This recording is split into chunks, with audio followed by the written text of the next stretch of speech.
So basically in wrestling, I would have to say this move can be used offensively and defensively to leg shots. So I'm going to show just a classic back step to the throw.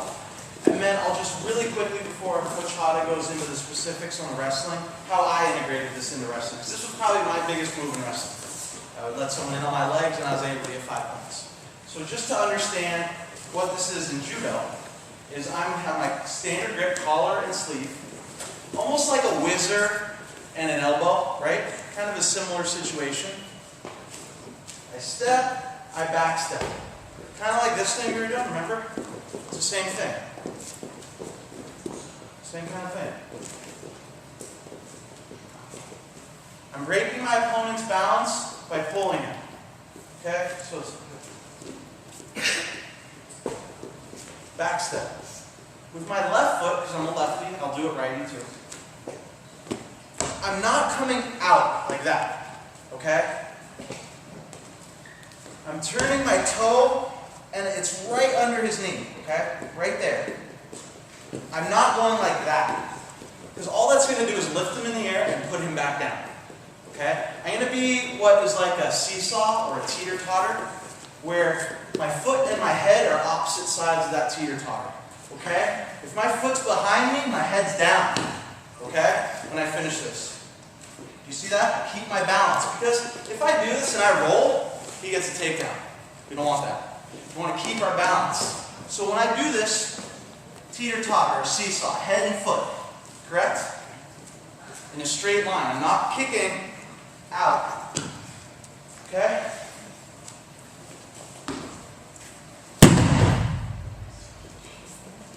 Real slow, real easy. I didn't need momentum. I didn't need some kind of, we weren't moving together. It was really stagnant, controlled, and I broke it down.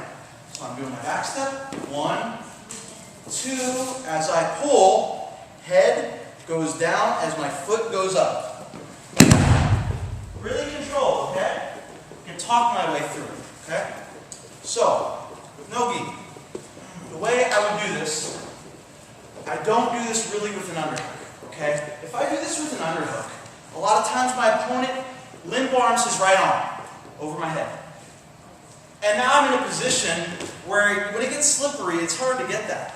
I mean, I love doing hip throws, but it's more of a hip throw than that leg throw we're doing, which is Harai Goshi. This position, I have my whizzer, either an elbow, a wrist, or kind of an under elbow, and I'm doing the same thing. 1, 2, 3. Okay? I have my whizzer. So if he goes to a leg from here, this is what I want, basically. Because he's going to drive forward, and I'm going to be able to use that position to throw. It's like a false sense of security for him, having a single leg. Because he's creating all the momentum I need and off balance to turn and put him to his back. Okay? So I have my whizzer, wrist, under elbow, or that bicep lock right here. Either one is fine. I'll just go for the wrist on this one. Without him grabbing my leg. 1, 2. See that? 1, 2. So I'm doing this. I'm turning my back to my opponent just a little bit. Do right-handed for you righties. Be neutral footed a little bit more. Here.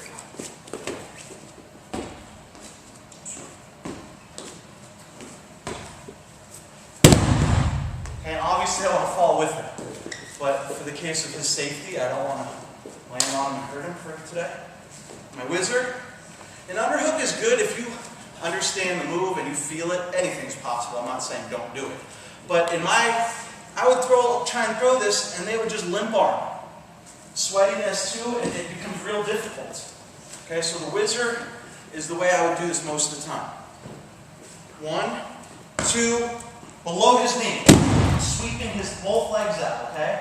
I always have one point of contact. Okay, I don't just let him fly. I don't just go, wee, and then he hits his head and he's out for 6 months. I've got to pull him up and protect and preserve my opponent, my partner. At least in practice. In the tournament, do whatever you want. Here, my whizzer, and I'm pulling him to me. I back step. That's the last step I'm taking. Like 1, 2 kind of steps. I might hop a couple times to make this work. From here, if I need to, that's the sweep I want to create.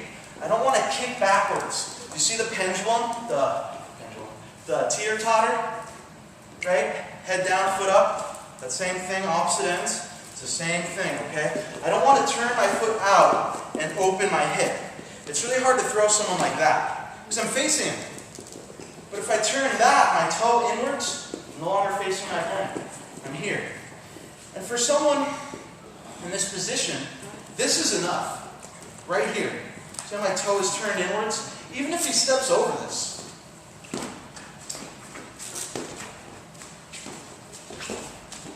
Okay, it's just a matter of time and control.